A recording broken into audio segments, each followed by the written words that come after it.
My fellow Americans, I'm speaking to you tonight from the Oval Office. Before I begin, let me speak to important news from earlier today. After 8 months of nonstop negotiation, by my administration, a ceasefire and a hostage deal has been reached by Israel and Hamas, the elements of which I laid out in great detail in May of this year. This plan was developed and negotiated by my team and will be largely implemented by the incoming administration. That's why I told my team to keep the incoming administration fully informed, because that's how it should be, working together as Americans. This will be my final address to you from the American people from the Oval Office, from this desk as president. And I've been thinking a lot about who we are and maybe more importantly, who we should be. Long ago in New York Harbor, an iron worker installed beam after beam, day after day. He was joined by steel workers, stonemasons, engineers. They built not just a single structure, but a beacon of freedom. The very idea of America was so big, we felt the entire world needed to see. The Statue of Liberty, a gift from France after our Civil War. Like the very idea of America, it was built not by one person, but by many people, from every background and from around the world. Like America, the Statue of Liberty is not standing still. Her foot literally steps forward atop a broken chain of human bondage. She's on the march, and she literally moves. She was built to sway back and forth to withstand the fury of stormy weather, to stand the test of time because storms are always coming. She sways a few inches, but she never falls into the current below. An engineering marvel. The Statue of Liberty is also an enduring symbol of the soul of our nation. A soul shaped by forces that bring us together and by forces that pull us apart. And yet through good times and tough times, we've withstood it all.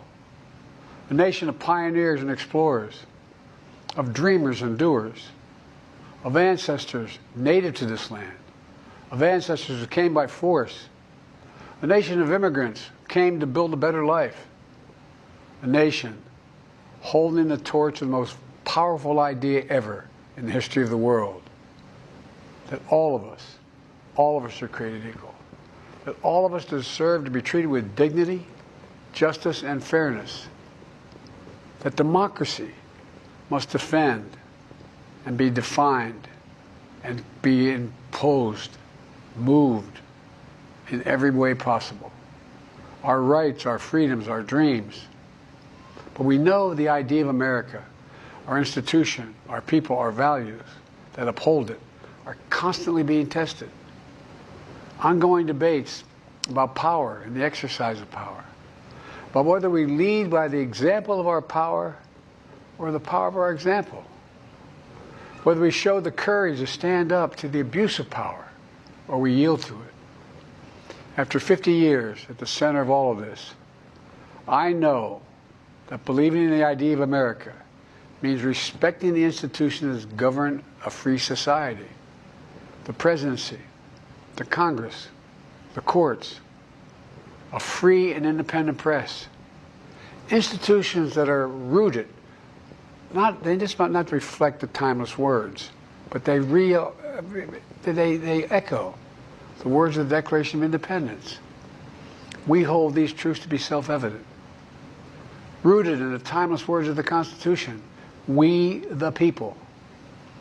Our system of separation of powers, checks and balances, it may not be perfect, but it's maintained our democracy for nearly 250 years, longer than any other nation in history that's ever tried such a bold experiment. In the past 4 years, our democracy has held strong, and every day I've kept my commitment to be president for all Americans through one of the toughest periods in our nation's history. I've had a great partner in Vice President Kamala Harris. It's been the honor of my life to see the resilience of essential workers getting us through a once-in-a-century pandemic, the heroism of service members and first responders keeping us safe, the determination of advocates standing up for our rights and our freedoms, instead of losing their jobs to an economic crisis that we inherited. Millions of Americans now have the dignity of work.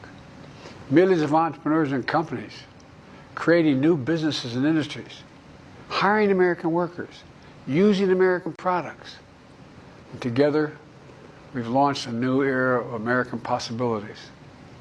One of the greatest modernizations of infrastructure in our entire history, from new roads, bridges, clean water, affordable high-speed internet for every American. We invented the semiconductor, smaller than the tip of my little finger, and now is bringing those chip factories and those jobs back to America where they belong, creating thousands of jobs. Finally, giving Medicare the power to negotiate lower prescription drug prices for millions of seniors.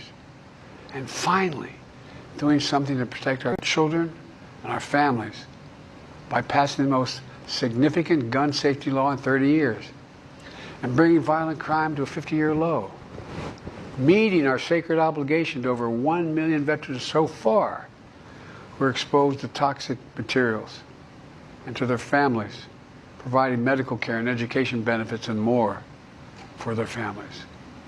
You know, it will take time to feel the full impact of all we've done together. But the seeds are planted, and they'll grow and they'll bloom for decades to come. At home, we've created nearly 17 million new jobs, more than any other single administration, a single term. More people have health care than ever before. And overseas, we've strengthened NATO. Ukraine is still free. And we've pulled ahead of our competition with China. And so much more. I'm so proud of how much we've accomplished together for the American people. And I wish the incoming administration success, because I want America to succeed. That's why I've upheld my duty to ensure a peaceful and orderly transition of power, to ensure we lead by the power of our example. I have no doubt that America is in a position to continue to succeed. That's why my farewell address tonight, I want to warn the country of some things that give me great concern. And this is a dangerous and that's a dangerous concentration of power in the hands of a very few ultra-wealthy people. And the dangerous consequences if their abuse of power is left unchecked. Today, an oligarchy is taking shape in America of extreme wealth, power, and influence that literally threatens our entire democracy, our basic rights and freedoms, and a fair shot for everyone to get ahead. We see the consequences all across America, and we've seen it before, more than a century ago. But the American people stood up to the robber barons back then and busted the trusts. They didn't punish the wealthy. They just made the wealthy play by the rules everybody else had to. Workers want rights to earn their fair share. You know, they were dealt into the deal, and it helped put us on a path to building the largest middle class and the most prosperous century any nation in the world has ever seen. And we've got to do that again. In the last 4 years, that is exactly what we've done. People should be able to make as much as they can, but play by the same rules. Pay their fair share of taxes. So much is at stake. Right now, the existential threat of climate change has never been clearer. Just look across the country, from California to North Carolina. That's why I signed the most significant climate and clean energy law ever in the history of the world, and the rest of the world is trying to model it now. It's working, creating jobs and industries of the future. Now, we've proven we don't have to choose between protecting the environment and growing the economy. We're doing both. The powerful forces want to wield their unchecked influence to eliminate the steps we've taken to tackle the climate crisis, to serve their own interest for power and profit. We must not be bullied into sacrificing the future of our children and our grandchildren. We must keep pushing forward and push faster. There's no time to waste. It's also clear that American leadership in technology is an unparalleled source of innovation that can transform lives. We see the same dangers of the concentration of technology, power, and wealth. You know, his farewell address, President Eisenhower spoke of the dangers of the military-industrial complex. He warned us then about, and I quote, the potential for the disastrous rise of misplaced power, end of quote. 6 decades later, I'm equally concerned about the potential rise of a tech-industrial complex that could pose real dangers for our country as well. Americans are being buried under an avalanche of misinformation and disinformation, enabling the abuse of power. The free press is crumbling. Editors are disappearing. Social media is giving up on fact-checking. The truth is smothered by lies told for power and for profit. We must hold the social platforms accountable to protect our children, our families, and our very democracy from the abuse of power. Meanwhile, artificial intelligence is the most consequential technology of our time, perhaps of all time. Nothing offers more profound possibilities and risks for our economy and our security, our society, for humanity. Artificial intelligence even has the potential to help us answer my call to end cancer as we know it. But unless safeguards are in place, AI could spawn new threats to our rights, our way of life, to our privacy, how we work, and how we protect our nation. We must make sure AI is safe and trustworthy and good for all humankind. In the age of AI, it's more important than ever that the people must govern. And as the land of liberty, America, not China, must lead the world in the development of AI. You know, in the years ahead, it'll help to be, it's going to be up to the presidency, the Congress, the courts, the free press, and the American people to confront these powerful forces. We must reform the tax code, not by giving the biggest tax cuts to billionaires, but by making them begin to pay their fair share. We need to get dark money. That's that hidden funding behind too many campaigns contributions. We need to get it out of our politics. We need to enact an 18-year time and term, for the strongest ethics reforms for our Supreme Court. We need to ban members of Congress from trading stock while they're in the Congress. We need to amend the Constitution to make clear that no president is immune from crimes that he or she commits while in office. The president's power is not limited. It's not absolute, and it shouldn't be. And in a democracy, there's another danger to the concentration of power and wealth. It erodes a sense of unity and common purpose. It causes distrust and division.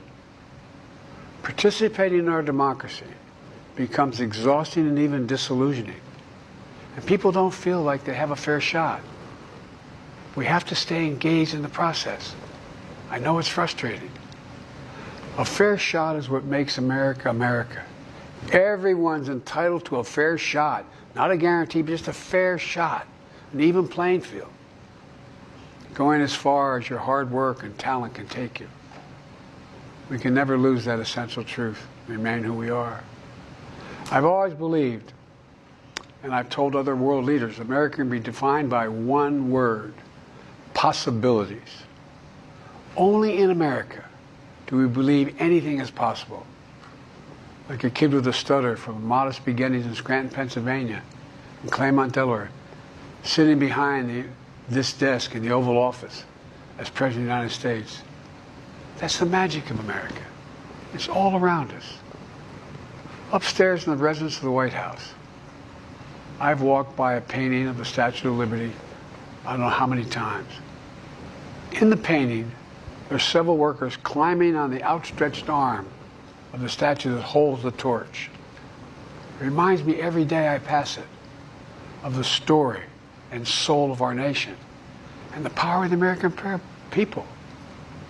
There's a story of a veteran. This is a veteran, the son of an immigrant, whose job was to climb that torch and polish the amber panes so rays of light could reach out as far as possible. He was known as the keeper of the flame. He once said of the Statue of Liberty, quote, "speaks a silent universal language, one of hope that anyone who seeks and speaks freedom can understand." Yes, we sway back and forth to withstand the fury of the storm, to stand the test of time. A constant struggle, a short distance between peril and possibility. But what I believe is the America of our dreams is always closer than we think. And it's up to us to make our dreams come true. Let me close by stating my gratitude to so many people, to the members of my administration, as well as public service and first responders across the country and around the world. Thank you for stepping up to serve. To our service members and your families, it's been the highest honor of my life to lead you as Commander-in-Chief. And of course to Kamala and our incredible partner, the historic Vice President. She and Doug have become like family. And to me, family's everything. My deepest appreciation to our amazing First Lady who's with me in the Oval today. For our entire family. You're the love of my life and the lives of my love. My eternal thanks to you, the American people. After 50 years of public service, I give you my word. I still believe in the idea for which this nation stands. A nation where the strength of our institutions and the character of our people matter and must endure.